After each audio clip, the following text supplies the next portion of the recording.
Hello everyone and welcome to World of Holiday, the channel where I basically talk about pop culture and various things that I want to talk about that otherwise just really wouldn't fit on my main channel, if you get my drift. And today we're going to be talking about movies.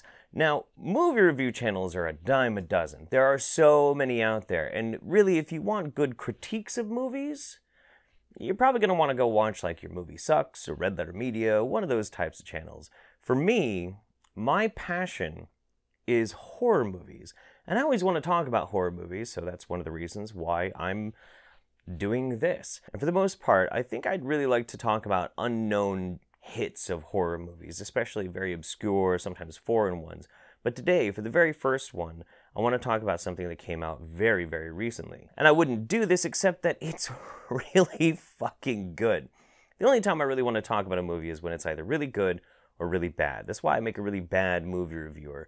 I'm just not really interested in like either nitpicking things. I either want to be like, look, go watch this or don't go watch this because this is shit.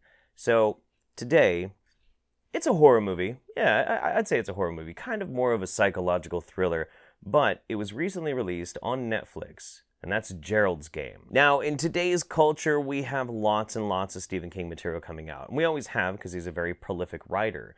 I think he's a good writer. A lot of people might disagree with me on that, but I like his stuff. And we've had lots of instances where Stephen King adaptations have been awful. And I mean fucking terrible. Things like, well, just recently, The Dark Tower, which was an abortion of a movie.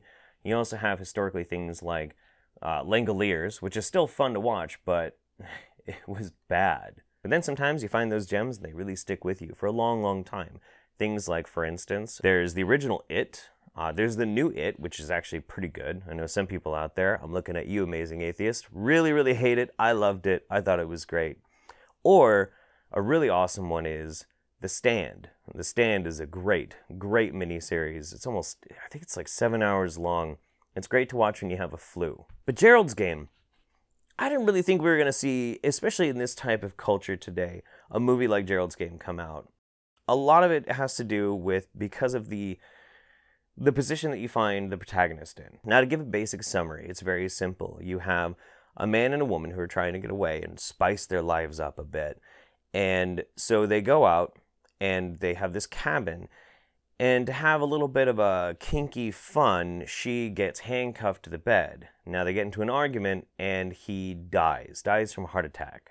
And the movie is basically her trying to figure out what to do now that she is chained to a bed and put in a very precarious situation. Now, I'm not really interested in spoiling the movie for you. It's really a pretty simple plot. You can pretty much figure out how the whole thing goes. But that's not what makes this movie so good. The plot of it, I mean, plot can be really important to a story, absolutely. But in this, it's not really about the plot, it's about the character. It's a very character-driven story, and it's done wonderfully. Now, I knew automatically I was going to like this movie because it was being directed by Mike Flanagan. And Mike Flanagan, if you're not familiar, he's the guy behind the movie Oculus, which is an incredible horror film. Took everybody by storm. He also made the movie Hush, another amazing one. And then he also made one called Ouija, Origin of Evil. Now, Ouija, Origin of Evil is a prequel to a fucking awful movie. An awful movie, just called Ouija. And what happened is they got this smaller director to come in and do the movie cheap as a prequel, and it ended up being amazing, absolutely incredible. The dude is talented. So pretty much when I see Mike Flanagan attached to a project, I know it's going to be fantastic. But that's not the only reason why I thought it was going to be good. You see, it's also because of the cast. The main character, played by Carla Gugino, and she's fantastic. And also, there's the legendary Bruce Greenwood. And Bruce Greenwood's been in damn near everything, but he always manages to excel so well. He's one of those actors where he'll be given a small part in a movie, but he plays it so perfectly, you don't question it. He comes in, he fulfills what he needs to do, and he adds to the story without having to be the story. But in this case, he was given a really good chance to embody one of the most important aspects to the story in and of itself, and he nails it. Nails it. Absolutely amazing. Now, the cinematography in this movie is fantastic. The imagery is great. You really get this feeling of being captured and the way that they utilize flashbacks to paint who the character of Jessie, the main character, who she is really, really well done. There's a little bit of ham-fistedness, especially when, I don't want to spoil anything, but the Midnight Man shows up. It's a little and the end and how it wraps up just feels a little bit brief and abrupt. But a lot of that is because you're dealing with the problem of adapting a book into a movie, and that's never an easy proposition. A lot of times it can just kind of have pacing issues. But aside from that, all the way up to the climax and beyond, but not necessarily the wrap-up, the pacing is phenomenal, and it feels really, really good. Now here's the thing that I think is so interesting about this movie, and this is one of the reasons why I really like it, is because this movie has a female empowerment narrative. It does. But why aren't we talking about it? Why isn't it in popular culture talking about, well, Jessie is the feminist hero for our times? Well, that's because this movie does feminine empowerment really, really well.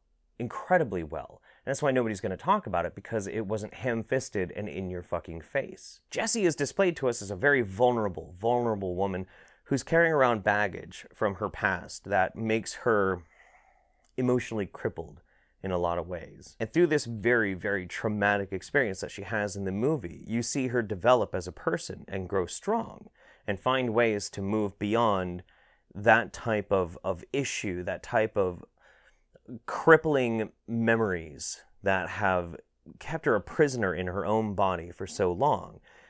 In that way, this movie is incredible because it represents what can be a shattered person bound into a gender role and preyed upon in a way that we hear about, talked about in social justice and whatnot, but she deals with it like an adult, and there's nothing ham-fisted about it.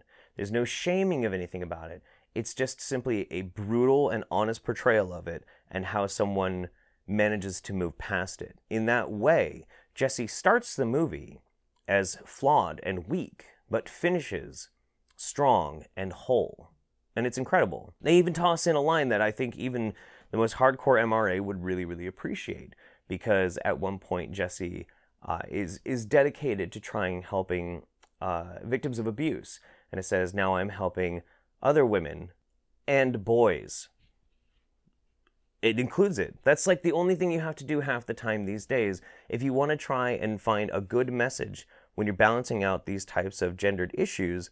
It's just the inclusion of like 2 little fucking words, and suddenly it's like, I noticed that and I appreciate that. It doesn't change anything about your message. It just opens it up so everybody can go, right on.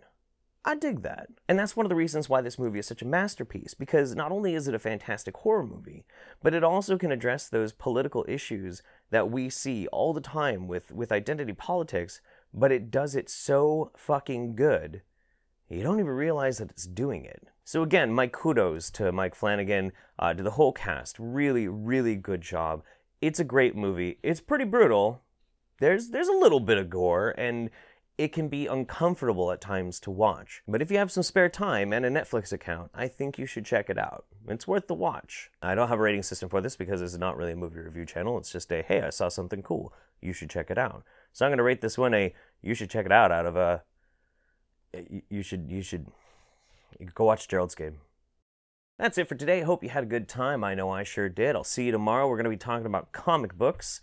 And yeah, take care, everyone. Bye-bye.